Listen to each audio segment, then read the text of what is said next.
What's up? Ghost Fictions is here, and we're back again. This is the second part of a story where Issei left and became the fallen dragon emperor. But before we start, please consider subscribe to the channel and give this video a like. Don't forget to check the description for more informations. Now, let's get into part 2.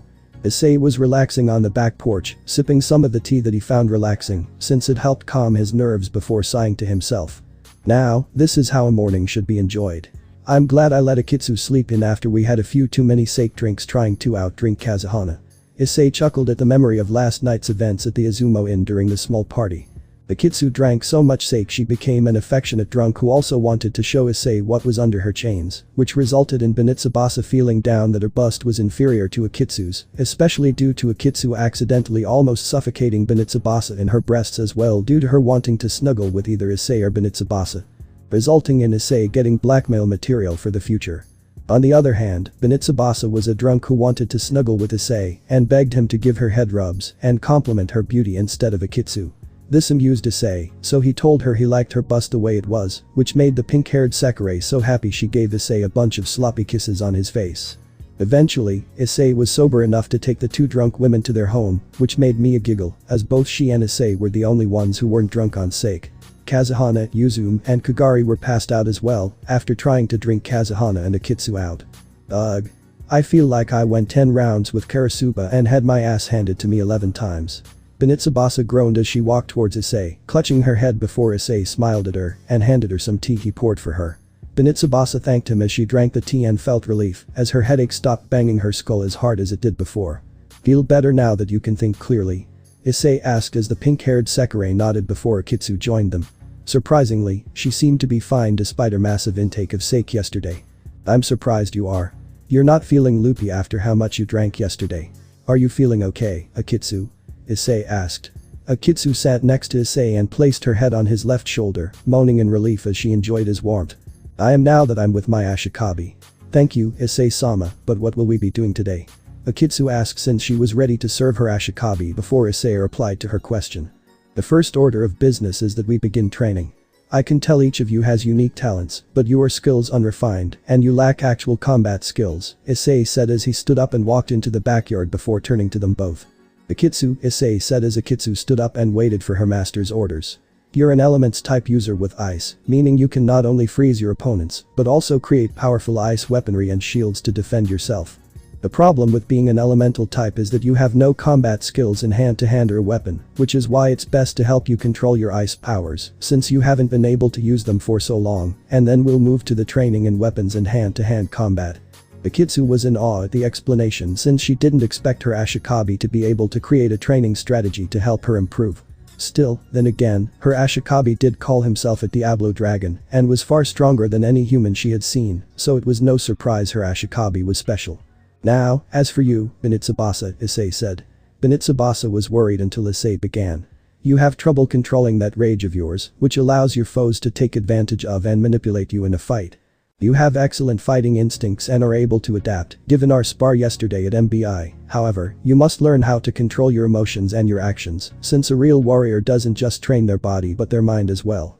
There's more than one way to win a fight without muscle, so we'll be training on having you prepare for the unpredictable.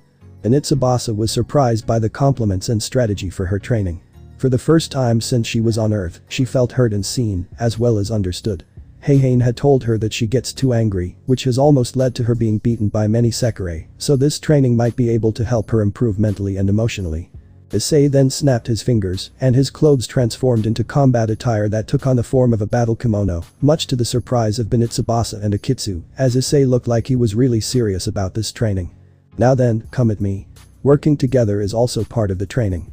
Issei said as Akitsu and Benitsubasa charged at him, ready to train with their Ashikabi. Go town. Ria smiled at the girls in the clubroom with their boyfriends. Akeno and Greg were sitting next to each other on the couch as she began the meeting. I would like to thank you all for coming. I wanted to explain that in 6 months, the factions will have a special reunion to celebrate the new era of peace, as we have also planned a special ratings game. Ria said, much to their excitement as she then continued. This is why I wanted to ask all of you if you wish to participate in my peerage and fight by our side. Knowing that if you choose to do so, then you'll have to be ready to train.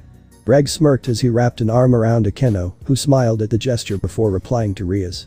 I'm always down for training, and trust me, with me on the team, nothing can stop us. Greg said with a cocky grin, since he was from a royal family that not only had a bloodline of powerful warriors, but also that Greg was a very strong fighter since he was extremely skilled at a young age in combat and was able to unlock his sacred gear.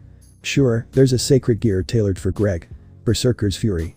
Berserker's Fury takes the form of a pair of gauntlets and greaves infused with ancient runes, pulsating with an ominous red glow.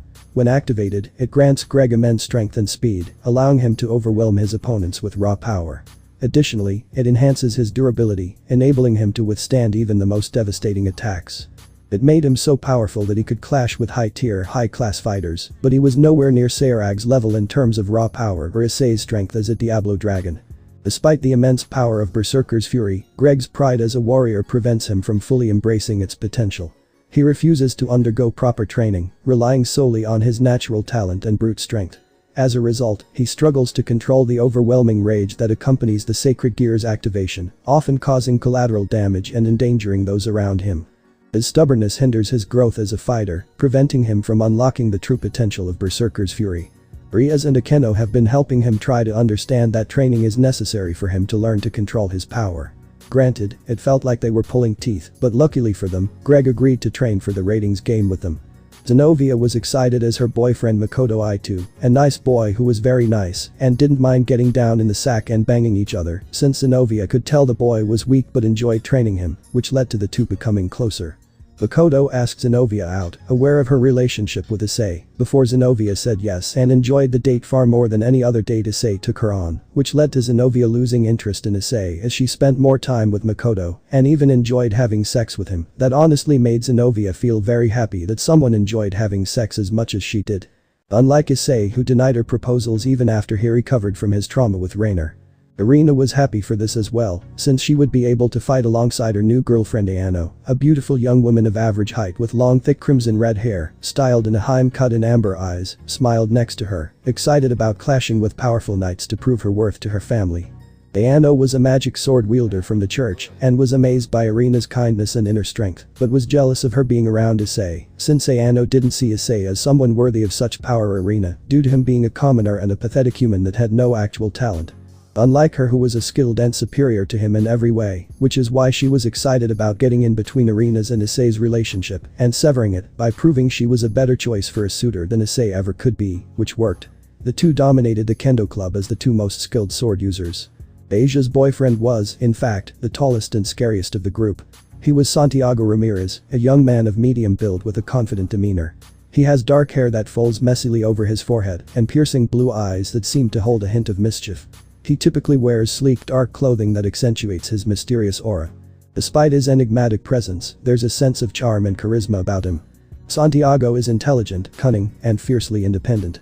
He values loyalty and honor above all else, often going to great lengths to uphold his principles. He has a mischievous streak and enjoys outsmarting his opponents, but he also respects strength and admires those who display it with honor and integrity.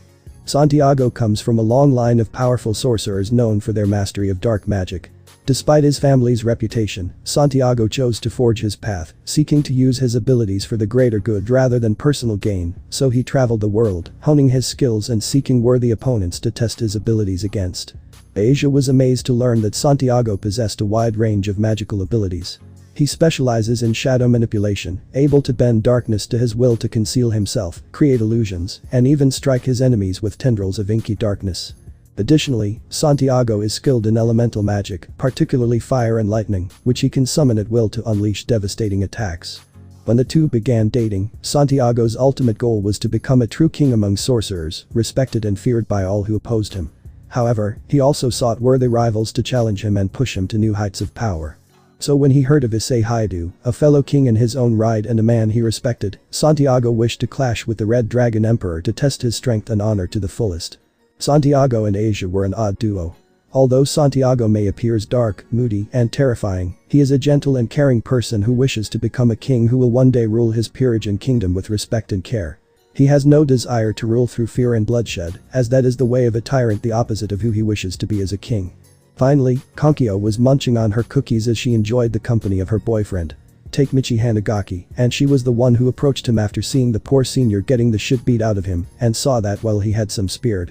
It didn't matter since the guy was mostly crying and whining about being weak, which led to Kaneko taking Takemichi under her wing to train him and teach him how to defend himself, which didn't end well, since no matter how hard she tries to train him, Takemichi would be a pussy and say he wouldn't punch a girl, which annoyed Kaneko. Now, some will wonder how the two got along. Still, it was really Takemichi's presence outside of training and fighting, since he was a nice guy, granted a pussy, but someone who was a good person to talk to until Kaneko and Takemichi began to date. Slowly, Takemichi gets more comfortable around Kaneko and is amazed by her skills as a fighter, while being her cheerleader basically instead of a real man, but his compliments make Kaneko smirk at Takemichi as the two continue to date. Kaneko forgets about Issei since she feels more drawn to Takemichi and doesn't know why, but she still enjoys his company. The guys were excited about this, but Kiba rolled his eyes inwardly at the girl's new boyfriend's girlfriends. He only respected Santiago as a man, he didn't seem to know about Asia's relationship with Issei, or that Asia was using him to cheat on Issei. This made the Gremory Knight feel sorry for the dark magic caster, since he could tell that Santiago was a good man, one who respected Issei, and held no ill will toward him. The others, on the other hand, annoyed Kiba since Greg says he will take his training seriously. Still, the most training he sees Greg do is use his sacred gear and charges in headstrong, thinking he can overwhelm the enemy with his power and ego as a warrior.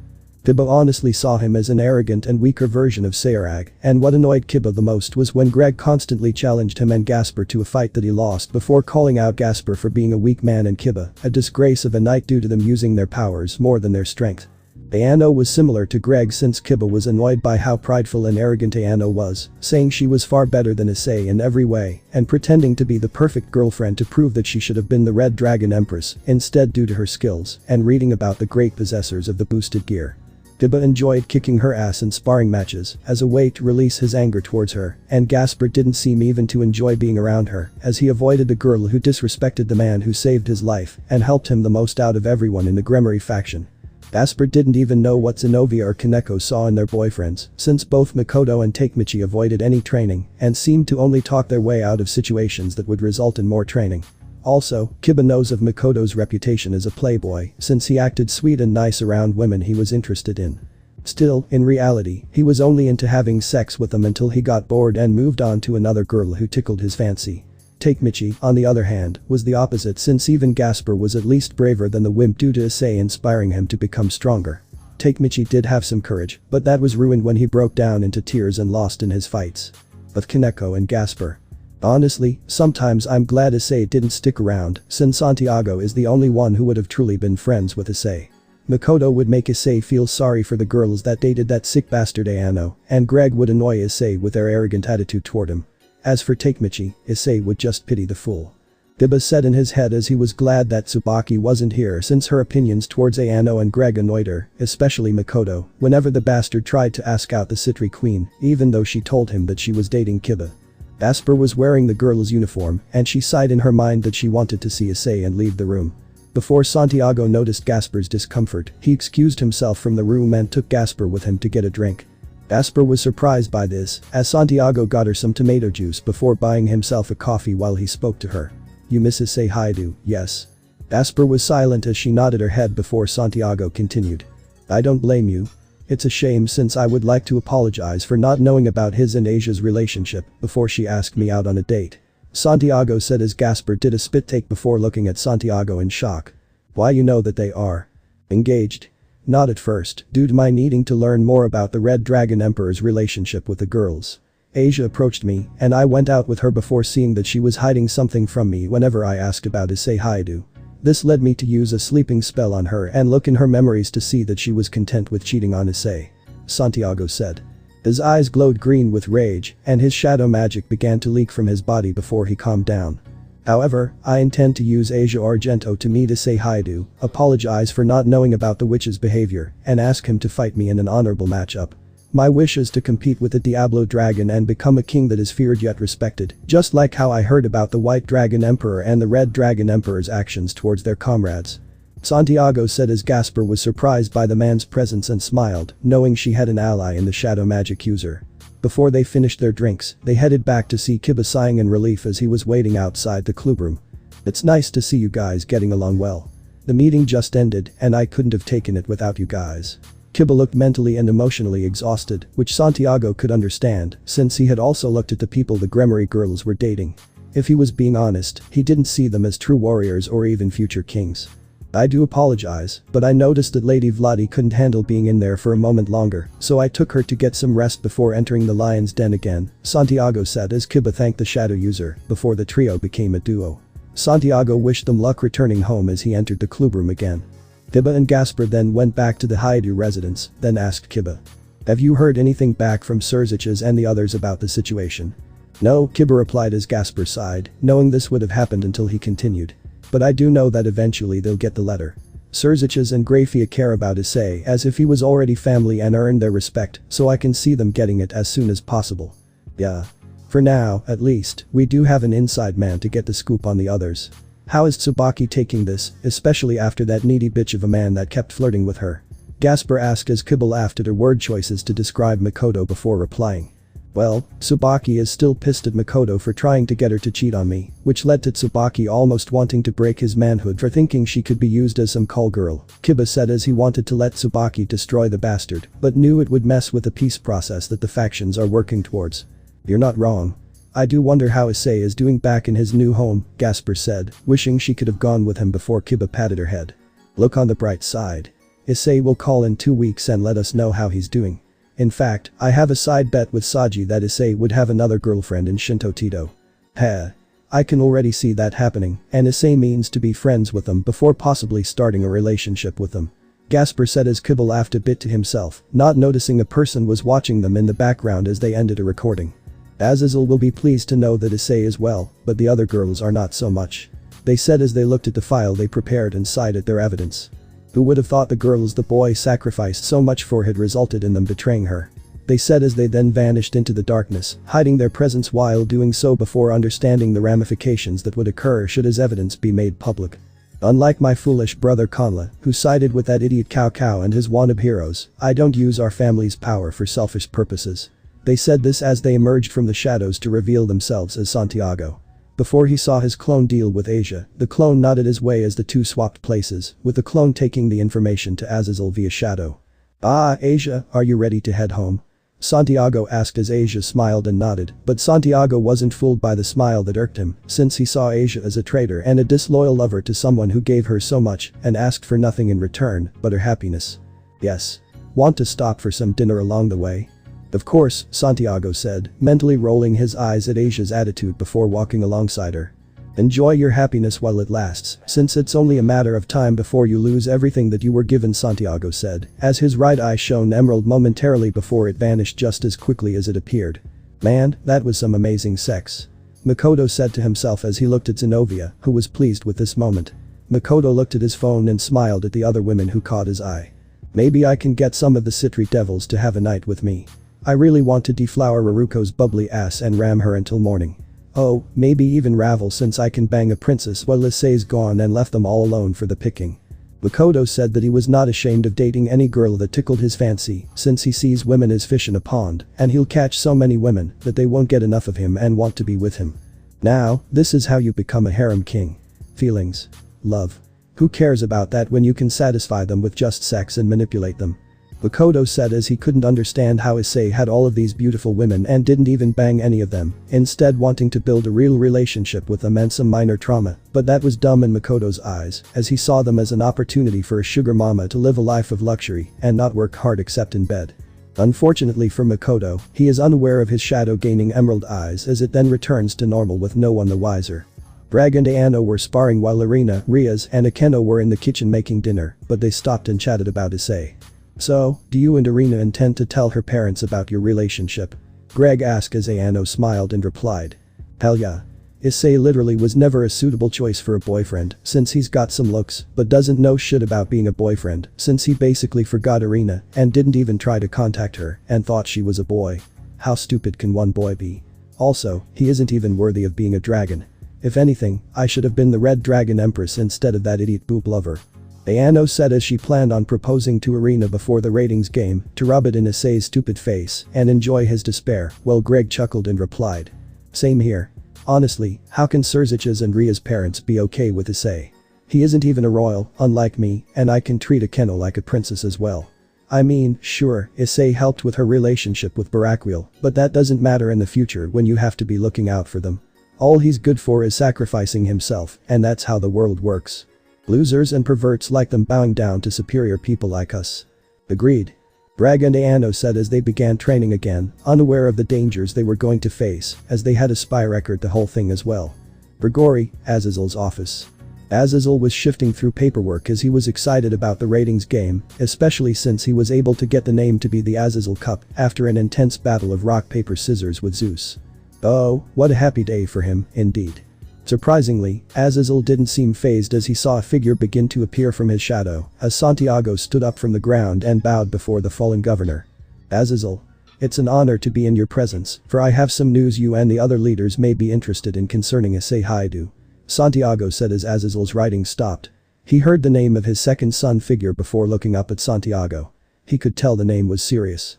And what news do you have for me? Azazel asked. Santiago smiled wickedly, pulled out a file, and handed it to him. Oh, just some very scandalous evidence that would shatter the alliance with the biblical faction and their allies if it was made public, Santiago said as he watched Azazel open the file. Slowly, his eyes began to widen in shock and confusion as he saw the Gremory peerage girls, excluding Roswis, with different eyes and in different backgrounds, such as a love hotel, a fancy restaurant, and a few other places Azazel recognized as places Issei took the girls to on their dates. What is this? Azazel asked as his aura was concealed, but his face showed Santiago that the fallen governor had now given him his full attention. Then pulled out another file. Oh, I think you know full well what this is. And to better explain it, I have videotaped proof and evidence that the Gremory girls in the file have betrayed their fiancé and lied to their families, as well as their new lovers. Santiago said as he was going to enjoy the next 6 months tormenting the fools from the shadows. Azazel clenched his fists as he then pulled out his cell phone and called a number he had on speed dial. Serziches. Call Michael, Kuroka, Griselda, and Gabriel. We need to talk, and I'll take care of Barakwil. Azazel said as he then ended the call and looked at Santiago. I assume you'll be attending the meeting as well. Of course. My master sent me in his place to ensure that the evidence was sent to you. Santiago and I do not care what happens to the girls or their lovers, but we do care about Kiba and Gasp Vladi. Which is why we wish for no harm to befall upon them. Santiago said as Azazel smiled at the Shadow King before patting his shoulder. You are already becoming more of a king each day, Sombra. I hate that nickname you gave me ever since you showed me that show. Oh, come on, it's hilarious. No, it is not. Azazel and Santiago argued that the Shadow King refused to be compared to some equestrian villain. And now back to Shinto Tito. Not bad for our first day of training. You both did much better than I thought, Issei said as he relaxed in the hot tub on the back porch. Akitsu smiled despite having a couple of bruises on her face from Issei's punches. I feel like I can't walk anymore, Benitsubasa said, her legs in pain, until Issei's phone went off as he received the email. Ah. The rules on the Sekirei plan. Issei said as he began to read them and could tell that they were simple. 1. Ensure there is no forced winging. 2. Prevent innocent bystanders from being dragged into fights. Includes no killing innocent people or ashikabi. 3. Keep damage to the minimum. 4. And finally, registered ashikabi and Sekirei cannot leave the city. Issei was content with the rules before receiving another email from Serziches himself. He then opened it up. Dear Issei Hyoudou. I want to inform you of the special surprise that will happen in the next 6 months.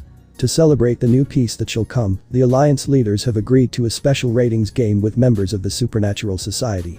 Due to your accomplishments, you and 49 others have early access to the rules, as well as the invitation to prepare to participate in the selection process. The rules of the game are simple. 1. Anyone can register as a king. 2. A king can register anyone on his team, as long as the targeted person isn't on another team.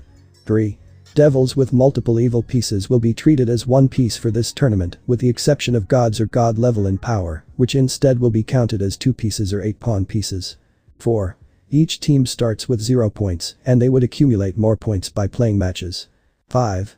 If one wins, one will gain 10 points, if one loses, 0 points. Suppose there's a draw, a professional committee of the ones present will decide how to distribute the points accurately. 6. The 32 teams with the highest points will advance to the professional round. 7. The winning team's wish will be granted as long as it isn't on an incredibly large scale or reignites the war. 8. For registration, one needs to go to the underworld. There, a special set of pieces will be given. Made in conjunction with every faction, devils, angels, fallen, Norse, etc. The team name needs to be proposed there. 9. A phone with an app will be given to you during the time of registration. Everything will be done through the app. Every change in the team needs to be announced before their next match. News about the tournament, announcements, leaderboard, everything will be done with the app. 10. The limit for entering the tournament is the day before the first official match. 11. If one loses a match justly 2 times, whether in a row or not, then they will be kicked out of the tournament. I look forward to seeing what you bring to the tournament, Issei Hyoudou. Farewell, and I can't wait to see you again from your favorite big brother, Surzich's Lucifer. Issei smiled at the email as he could imagine Surzich's joy sending this and wondering what he'd do in the tournament. Well, girls, it looks like things are going to get more fun, Issei said as he left the hot tub and used magic to dry himself off. After resting, get changed, and we'll go on patrol. We should make sure that those who know of the Sekirei don't try to break the rules or force wing them. Issei said as Akitsu and Benitsubasa nodded, excited on their first day with their Ashikabi. And things will truly get interesting from here on out. Shintotito was a calm town before the Sekirei game began, which led to many people trying to find a Sekirei and get them winged to their person so they could enjoy the benefits of a sugar mama. However, it was challenging because the Sekirei had supernatural physical abilities that made others run away. However, the more persistent ones were more observant and waited for the right time to strike. Just like the one who's forced winged Yashima, the hammer Sekirei, to his person. Come here, you bitch. Tanagawa Jinichi, Yashima's Ashikabi, said before Yashima meekly nodded her head before approaching a beaten-up person who was protecting another Sekirei, who was shivering in fear as she saw her destined one defeated before they could kiss. Yashima bit her lip before lifting her hammer above the soon-to-be Ashikabi's head. She looked at her fellow sister once more before apologizing. I'm sorry, Yashima shouted as she was about to bring down the hammer, quite literally, until someone stepped in. I'm afraid I can't allow that, a voice said, making the 4-person group look around to find Issei Hyoudou standing at the end of the alley, waving at them with his right hand and his cell phone out on his left one. My apologies for interrupting your attempted murder, but I'm afraid I'm here to turn you both in for not only violating the rules of the Sekirei, but also for breaking the law, Issei said in a calm tone which made Tanagawa growl at Issei before shouting him. Who do you think you are, kid? Go to your classes or something. I'm not breaking any of the damn rules of this stupid game. Tanagawa shouted as Issei was silent before flipping open his phone, taking a picture of Tanagawa and sending it to someone. A few seconds later, the phone rang and Issei answered it. He then spoke to the caller. Is he the guy? Issei asked before nodding his head as if agreeing with the caller. What about the hammer Sekirei Yashima? Issei asked as the caller replied to him, making Issei nod his head. Yashima, Sekirei number 84. The hammer Sekirei. Sekirei type. Weapon user. Yashima is a weapons specialist who fights using a hammer. She has enough strength to lift her massive hammer, swing it around, use it to block attacks, and generally fight at a rapid pace despite its weight. She also displays immense speed and enhanced reflexes. As with all other Sekirei, her Naruto boosts her powers, which is somewhat impressive, but unfortunately, without her hammer, she's defenseless in fighting back against her enemies. Very well.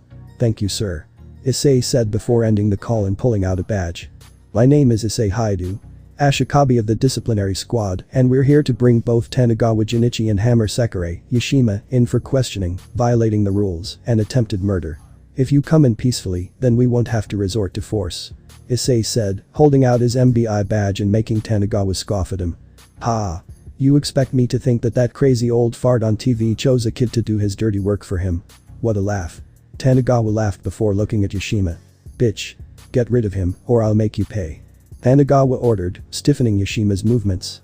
She still nodded, obeying her Ashikabi's orders before lifting her hammer and bringing it down on Issei, who didn't even flinch. I'm sorry. Yashima cried out before the hammer landed on her target and then she heard a loud sound. Clang. Yashima was shocked by this since she didn't see anything metal on Issei before the hammer began to move from underneath her. She then tried to pull her hammer back until the hammer's head, which was down where Issei stood, began to crack. The metal of the hammer began to bend inwards until the hammer's head was shattered into pieces. What? What the hell? No human could catch the bitch's hammer. Tanagawa shouted in rage as Issei appeared with his right hand upwards and didn't look dazed by the hammer before cracking his neck. Now, can we discuss this like mild-mannered people, or do I have to get rough with you? Issei asked as he snapped his fingers, only for Yashima to be pinned by Benitsubasa, who held her on the ground before leaning in her ear. Try anything, and I'll snap your neck, Benitsubasa said, causing Yashima's eyes to widen, recognizing the Crimson Sekirei, who was well known for being violent and aggressive in battles, before Tanagawa let out a yell, as he was pinned to the wall with a sheet of ice. At the same time, Issei walked over to the downed Sekirei, who was helping her Ashikabi up before smiling at them. You're safe now. Leave and be happy with each other, Issei said with a small smile, making the Sekirei thank Issei for saving her Ashikabi's life, as did the Ashikabi thank him. The two then left while Issei smiled at their retreating forms before turning back to Tanagawa. He pulled out his phone again and tapped the number he called before putting it on speaker. My boss wishes to speak to you, Issei said before holding the phone out for a hologram of Minaka Hiroto, who didn't look amused. So this is the violent delinquent who's been causing a stir in my game. Such a bad sport this one is, wouldn't you say, Issei? Minaka asked while both Yashima and Tanagawa were shocked to know that Issei Hyoudou actually knew Minaka Hiroto. Indeed he is. Do I have permission to execute this little shit and cleanse the world of his filth? Is the girl still bound to him? I'm afraid so. Then do it. As you wish, Issei said before snapping his fingers, making a kitsu nod. She formed an ice sword in her hands and walked towards Tanagawa before Issei spoke to him. Any last words before Akitsu ends your life? Issei asked as Tanagawa began to beg. Wait. Is it money you want? I can pay you double, but not triple, the amount Minaka is paying you. Ha! Can you pay him even a tenth of what I'm paying him? Ahaha. Oh, it never ceases to amuse me how simple-minded people like you, Tanagawa Junichi, act when your pathetic miserable lives are being threatened by someone superior to you in all ways. Also, you enjoyed torturing other people with your Sekirei, just so you can assert what little pride you have and punish Ashima, who follows your orders after the shit you put her through, such as force-winging her to your pathetic existence, Issei said before snapping his fingers, as Akitsu sliced off the pig's head before it rolled on the ground. Ashima's eyes widened as a white van pulled up to the alleyway before Issei began to speak to them. Clean this up. The disciplinary squad will take Yashima to MBI for medical treatment. She's out of the game. Issei said before the men nodded as Benitsubasa put some cuffs on her that weren't necessary, since Yashima was weak without her hammer, but didn't struggle as Benitsubasa and Akitsu led her to MBI, while Issei was chatting with Minaka on the phone. How did he know about Yashima's location? You said you always monitored their location to ensure that the people who wing them adhere to the rules. Unfortunately, it is an annoying bug known as Seo Kaoru. An old friend of my former colleague and friend Takedo Osama, but really he's just a freelancer who mooches off your landlady when he's low on money, because Seo thought he was tough shit, he can make good money. So he took data from you while he worked at MBI. Correct, and it's possible that idiot sold that information so he can make some quick cash. He's like a cockroach that's hard to find in a city, so if you find him, punch him for me since I would have fired his ass years ago if it wasn't for Takedo wanting to help his friend get a job and off the streets. Gladly. This guy sounds like a douche, but mind giving me the information on any other Sekirei who he sold out so we can keep an eye on them? Of course. Luckily, Akitsu was actually one of them, but since she's yours now, then that takes care of her. However, the other ones besides Yashima are Sekirei 11 and 12, Hikari and Hibiki, and the Raiden twins, who can manipulate lightning. They've already winged themselves to him. Why would they do that? Apparently, since he was their handler, they fell for him and thought he was manly or some nonsense like that. You can't be serious. Deadly. Okay then. Who else besides them? Sekirei 13, Amabane. He's a fist-type Sekirei, so be wary of him since he's a bit sadistic and gets a sick sense of pleasure from beating up women. I don't know what happened to this guy, but you do not want to show mercy to him, especially since he is very bloodthirsty. Not as much as Karasuba, but still a bit crazy. Understandable. Judging by his profile, I'd say he almost reminds me of either Diodora or Freed. A sick freak who gets a kick out of controlling other women as if they're toys for them to take advantage of for their sick pleasure. Azazel told me about those two when you and your group dealt with them. The next one is someone who you are already familiar with since they live right next door to your home. Oh yeah? Who? Sekirei number 10, Yuzum. Issei's eyes widened during the walk and he bumped into a pole almost until Akitsu saved him. Thanks, Akitsu, Issei said, smiling. Akitsu led him the rest of the way before Issei spoke back to Minaka. So you're telling me that Yuzum is a Sekirei? I take it you didn't know. I honestly thought she was just a cosplayer with all those costumes she wore yesterday. Oh, come now. Surely you sensed a lot of power within both Kazuhana and Miya, yes? All of the residents of the Izumo Inn are Sekirei, who are very powerful, but Miya is the one Sekirei who is the strongest one out of all 108 Sekirei. You kidding me, right? Nope. So you don't seem to be so surprised, why is that? When I first saw Mia, I could tell she had a lot of power within her, but I didn't seem to sense the others. I guess that Mia's aura overwhelmed their aura so that I couldn't sense theirs at the party. That makes sense since Mia used her aura around her home to ward off intruders and other Sekirei, which is why the northern area of Shinto Tito is a feared part of the city. I see. Thank you for that bit of information. So what's the deal with Yuzum? Apparently, Yuzum was actually working with another Ashikabi to eliminate a few others in exchange for her soon-to-be Ashikabi's medical treatment, but the girl lost her life before Yuzum could wing her, so I'm afraid Yuzum hasn't been able to react to anyone else. Shit. I know what that's like. Watching someone you love die right in front of you even after you tried so hard to save them. Issei said, thinking back to when he and Asia first met and the other times he fought tooth and nail to try and save her from Diodora kidnapping her before he thought she died and entered Juggernaut Drive, almost killing himself for the girl's life. Would you like the others? Yes. Give them to me back at the main office. We're almost there anyway with Yushima. Issei said before ending the call. The Kitsu still enjoyed walking beside him, hugging his right arm and holding his hand on the same arm before Issei spoke to her. How is she? Issei asked, making a Kitsu smile before she replied to him. She seems to be submissive since she's not fighting back. Why is that? A Kitsu asked before Issei replied to her question. Stockholm Syndrome. She created feelings for her master in order to survive being with that bastard. Now that he's dead, Yushima no longer has to play the role to survive. She'll need to mentally recover before even entering the game again, so we should make sure that she's taken care of before Minaka thinks of sending her back out. Issei said as they were coming up to MBI before the trio took Yushima to the medical department within the building. Akitsu and Benitsubasa stayed outside the main office while Issei gave Minaka his report on Yushima's condition and her unfitness for the Sekirei game. That is why I believe she should be given time to mentally and physically recover from this event so she can not only find someone who actually is her destined one, Issei concluded. At the same time, Minaka looked over the report before nodding his head. I can see why you are asking for her to be given time to recover. Normally, physical cases can easily be taken care of, but for mental cases like these, it damages the Sekirei. Minaka said before stamping the approved stamp on the suggestion. I do have a question, however, about the winging process between Ashikabi and Sekirei. How does it work since if what you told me is that the bond between an Ashikabi and Sekirei is tied together, so why didn't Yushima suffer the consequences of her Ashikabi being killed? Issei asked since he was told a bit about the winging process, but didn't fully understand it. Now that's a different story, Minaka said before pulling out a remote from his desk and tapping the button to reveal a large flat-screen television that showed what looked like a slideshow. The winging process is easy to understand if explained correctly. So let's begin with how a Sekirei is terminated from the Sekirei plan. Minaka said as he began his presentation. There are two ways to terminate a Sekirei.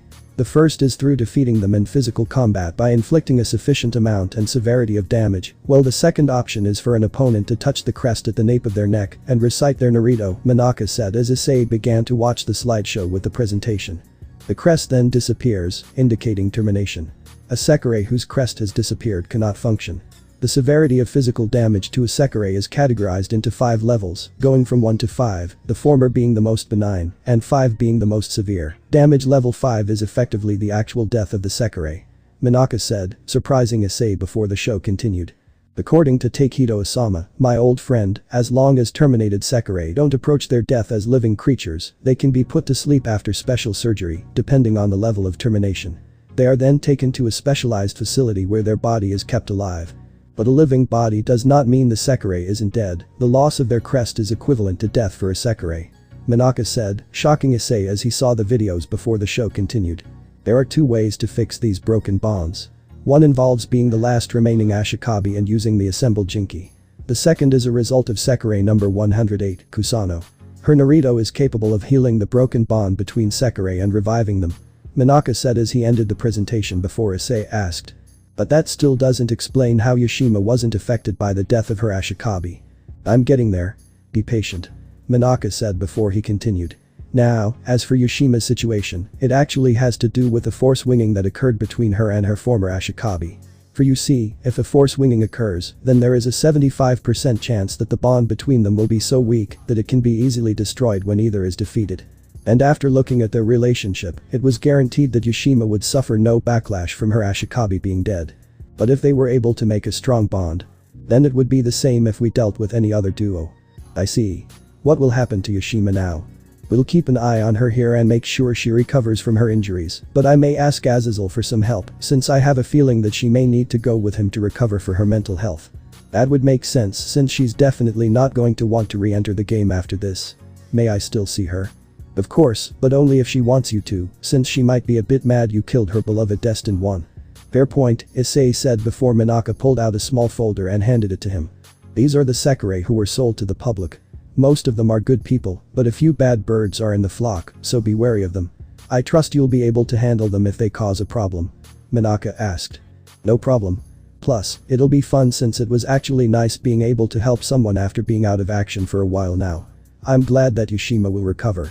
Hopefully. Issei said before thanking Minaka. He then left the office to see Yushima waiting with the duo in her normal clothes before she looked at Issei and asked. Is he really dead?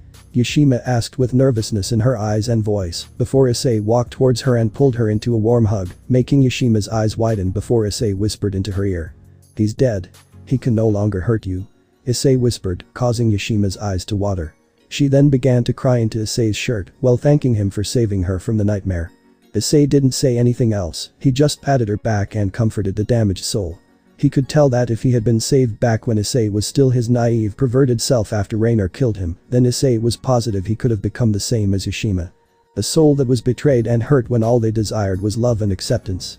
The Kitsu looked at her and could tell that Yushima was similar in a way to the one who was once broken and was possibly forced to live a life without feeling love until her Ashikabi came in and saved her from that loneliness within her icy heart.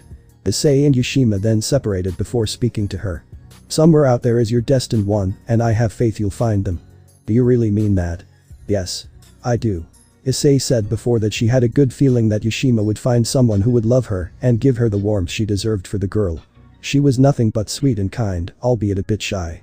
The disciplinary squad then left MBI, with Yushima thanking the three of them for saving her, before saying a prayer to the creator of their species. The Frodil, the weaver of bonds, please look after Issei Hyoudou and his heart. He is a good man and saved me from a fate worse than death. Please watch over him and guide me to my true destined one. Yushima said as she prayed to the name of their creator. At Olympus. Aphrodite smiled as she saw the Sakurai's soul before smirking at the name the Sakurai called her, by due to her embodying the aspects of love and bonds, which were what made the Sakurai special, well that in their powers they were gifted.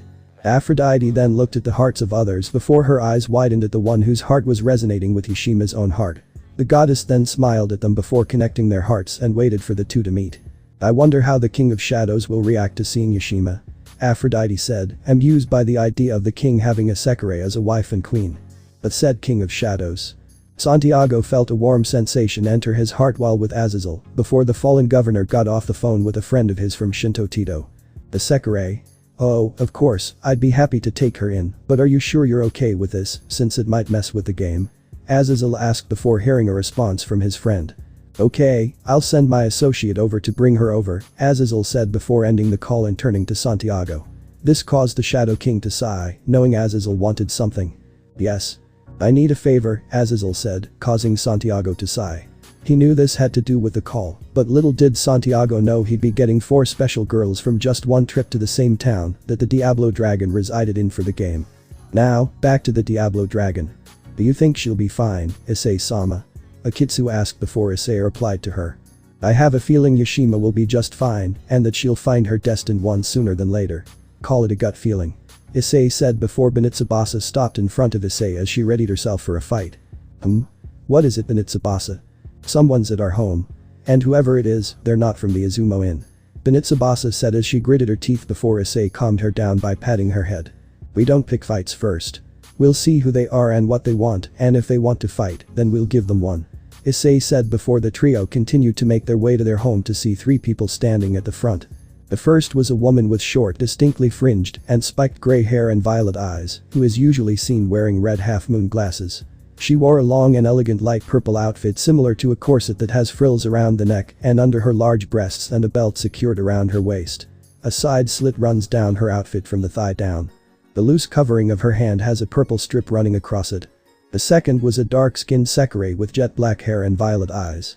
To complete her black attire, she wore a bikini top beneath a small hooded shawl, a buckled sarong, a choker, wristbands, and leather knee-high, heeled boots. Finally, the third one was a woman as well, but it was smaller since she was a short and petite female with short, slightly messy yet straight purple hair and olive green eyes. She wore a ruffled white blouse under a long black dress that framed the blouse and left a box-like cutout, exposing the blouse around her chest. Ribbons are a prominent part of her ensemble, and she wore several purple ones, including those on her hair and over her breasts level to her collarbone. She additionally wears dark heels and long white gloves that reach her elbows. "Hello there. May I ask who you three are and why you're in front of my home?" Issei asked, appearing a bit stoic. He made sure his voice was cold to intimidate the intruders, who worked on the gray-haired librarian and small maid girl, while the dark-skinned one smirked at him. "Apologies for loitering, but might you be on the disciplinary squad Ashikabi, Issei Hyoudou?" The dark-skinned one asked while Issei raised a brow. "You know me?" "Ha. Know you? I've been trying to find you in the shadows all day after watching your introduction to the game," the dark-skinned woman said before pulling out a phone and showing a video of Issei training with Benitsubasa and Akitsu, as well as the execution of Yoshima's Ashikabi. Issei Hyoudou, the disciplinary squad's Ashikabi, has made his mark as the Ashikabi of the North due to his powerful duo of Sekirei and showing that he can match the superhuman Sekirei. "Everyone has been commenting on how you're not human and the like," the woman said before giving Issei the phone, who was surprised by the video before reading some of the comments. "This guy is clashing with the Sekirei as if it's nothing. What does he do? Does he not skip leg day? Also, that execution was flawless. The bastard deserved it since I knew that creep and wanted to help her, but didn't know how without him sicking her on me as if she was some dog.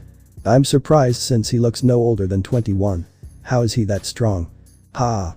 I bet the Sekirei are going easy on him since a human cannot clash with Sekirei." "Amusing," Issei said before giving the phone back to the woman. "I take it you have some business you wish to discuss with us."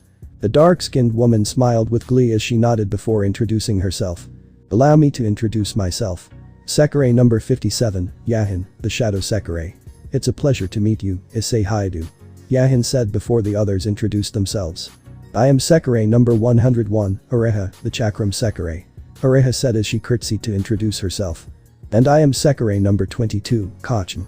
I'm not a fighter, but what I lack in muscle, I make up for in intelligence," Kachim said, fiddling with her glasses before Issei snapped his fingers as if recalling something.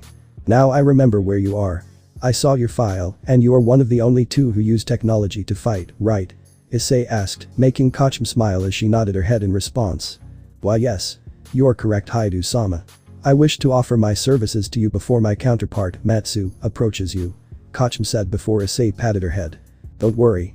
I honestly didn't know about Matsu being a Sekirei until today, but I figured she couldn't leave the inn for another reason, so I'd be happy to have you on the team," Issei said with a smile, making Kachim feel happy after feeling the energy spike from when Issei released Akitsu from her chains. Acho did research and hacked into areas of the digital world that not even Matsu could access. This allowed her to learn more about Issei Hyoudou's life, his school life, family, where he grew up, friends, and quirks. She even found out that he was someone she had been following online for a while now. The Red Dragon Emperor. Due to Kachim not being part of the disciplinary squad, she was able to practice expanding her powers.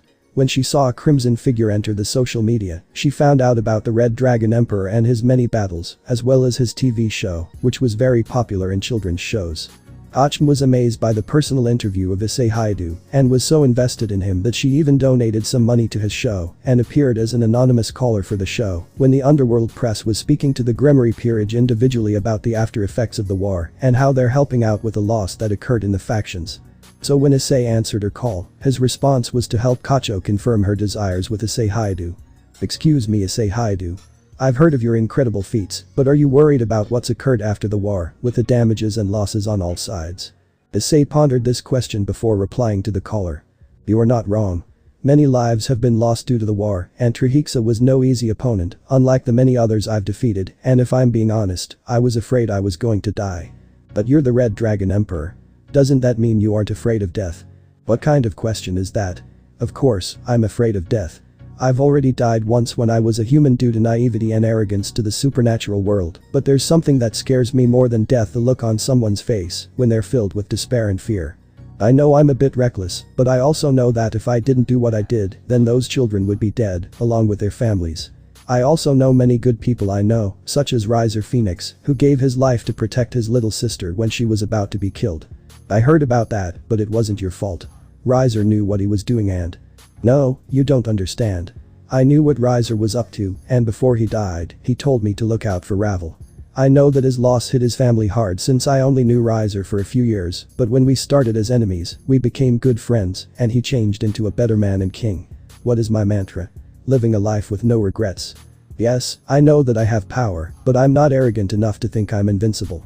That's why I live my life to the fullest, look forward to tomorrow, and wish to help the factions repair the damage and rebuild their homes so they can continue with their future and live a life with the ones they love. Thank you, Hyoudou-sama. You confirmed that you are as I thought. I'm honored that you still wish for me on your team, and I promise to give it my all. Kacho said with confidence, making Issei smile at her before letting the three girls into their home. Yahin was a bit surprised to see that the house was very spacious and clean before sitting on the couch across from Issei, with Akitsu and Benitsubasa standing at their sides. Ureha was amazed by the tidiness of the house before sitting on the couch next to Yahin, while Kacho decided to stand up for the meeting interview. Issei leaned back in his chair before speaking to them. So tell me, what do you bring to the table? I already have an elemental user and a fist user who are very skilled and are getting better with the training I am providing for them. Kacho already has a secure position, since having one of the two strategists is not only a good fit for my team, but she can also assist me as a second in command for strategies for the other Sakurai. Issei said, making Kacho feel warm and confident that she could assist her Ashikabi and, even better, rub it in Matsu's face that she had the best Ashikabi of all, while she remained stuck at the inn. Yahin felt slightly intimidated by Issei's presence before swallowing her spit and began. Like I said before, my powers are shadows. My fighting technique revolves around stealth and strategic use of my surroundings. Using the shadows, I can teleport to any location and perform surprise attacks. However, my skills in unarmed combat are average among Sakurai, mostly fist-type users, so to make up for this drawback, I use this. Yahin said as he summoned a curved dagger, which impressed Issei, since it looked as though she could wield it in conjunction with her teleportation abilities. While using both her power and daggers, Yahin can easily overpower and confuse enemies. Impressive. You definitely fit the role of an assassin, but I have to ask, have you ever had any actual training when you were born? Issei asked, making Yahin sheepishly twirl a piece of her hair in her left hand before replying to him. Unfortunately, no. Issei was quiet at this before nodding. I see, Issei said before looking at Ureha. And based on your title when introducing yourself, that makes you a weapon user, correct? Ureha's body stiffened as she was called on before nodding in response. That is correct. I don't have much experience fighting, and my skills are in far-ranged attacks, Ureha said before Issei closed his eyes as if he was thinking about something. After what felt like hours when it was really just a few minutes, Issei opened his eyes again. From what I understand, your situation is that you are not as powerful as a single-digit Sakurai and have tried to improve your skills, but it seems you don't truly know how to improve yourself. Is that what I'm hearing? Issei asked before Ureha and Yahin nodded in response. Then I only have one thing to say to you three, Issei said before his eyes met theirs. Shall we seal this with a kiss? Yahin, Ureha, and Kacho were surprised by this before Issei explained his intent. The purpose of this interview was to see what kind of person you three were before learning of your abilities. I have yet to read the files on all of the Sakurai, so I do not know about their personalities, fighting styles, and such, which is why I wanted to see your true thoughts in my home. You can learn a lot more about a person when looking into their eyes and what a little fear can bring out. My apologies for that, but I had to make sure you weren't overstating your experience and abilities, since I've seen people who were very arrogant in combat and boasted about their skills only for them to come up short in actual battle. Issei said that the three Sakurai were amazed by this explanation, before thinking he was someone like the legendary Sakurai number 1. So shall we seal this with a kiss? Issei asked before Kacho went first. The librarian was nervous until their lips met, making Kacho moan. She felt weak under his aura, and her wings appeared to be light gray. By the blessing of my Ashikabi, the obstruction that blocks my path will be cleared, Kacho said before collapsing in the chair, because her knees felt like jelly after the kiss from her Ashikabi. Yahin was kissed next, and the dark-skinned beauty moaned because she was a bit enthusiastic in her kiss, using her tongue to invade his mouth. From the shadows of my Ashikabi, my darkness shrouds all our enemies in our way. In the void between worlds, our bond is forged. Yahin said as she felt her shadow connect with her Ashikabi's own shadow. However, she suffered the same fate as Kacho, since her knees were jelly and soft as well. But unlike Kacho, who was panting with a red apple face, Yahin was smiling with a bit of tint in her cheeks. Fuck yeah. Now that was a kiss. Yahin said before she watched Issei gently kiss Areha, who slipped her arms around his neck as if they were snakes before Areha began to moan a bit as the chakrams began to float and spin as if resonating with their owner until the kiss ended. These flying gears represent my pledge. Cut away the enemies before my Akashabi. Areha said before Issei asked Kacho about the phrases that they said after being winged. What are the phrases you and the other Sekirei say after being winged mean? Well, in our culture, a winging process is actually similar to marriage, so in Sekirei terms, we are married now, Kacho said, making Issei's body stiffen before hearing that word until a cool embrace brought him back from entering that part of his mind. The Kitsu looked at Issei with concern and worry before kissing his lips, causing her wings to appear once more, while Issei felt comforted by her presence. Thank you, Akitsu. I apologize for my reaction. I was just taken by surprise. It is understandable, Issei-sama. There's no need to call me Sama. We're a team, a family, and if what Kacho said is true about your culture, you're my wife as well, which makes us equals. Issei said, making Akitsu blush as she placed her head on his forehead. The two looked at each other once more until they shared a deep kiss that made all of the other Sekirei in the room wish they were in Akitsu's place instead. Oh fuck. My mark is making me feel so hot right now and begging me to be kissed again. Benitsubasa shouted in her mind. Oh my. So this is how his aura feels after winging 5 Sekirei. No wonder many other Sekirei in the area nearly wet themselves with this aura near them. It feels like being wrapped in a blanket of fire that protects you from harm. Kacho said as she analyzed the aura Issei was now radiating and how it was even larger than any other Ashikabi in the city. Shit. I want to jump him right now and ride him to next week. Does he have any idea how turned on I am right now? Yahin asked herself as she felt weak being near the aura while Areha wished to please her destined one in bed and shower him in love, and vice versa. Eventually, the kiss ended with Issei seeing their reactions to the kiss. He was surprised as his heart and soul felt warmer and lighter for some reason. Is this what you meant when you said there are those who would heal my heart, Aphrodite? If that's the case, then you are right. My mind, heart and soul are feeling freed from the fear I have in them. Issei said as he felt the love of his Sekirei comfort him. Issei then thanked Akitsu before he opened a portal in front of him and reached into it, pulling out a black box that seemed very special and protected since there were chains on it.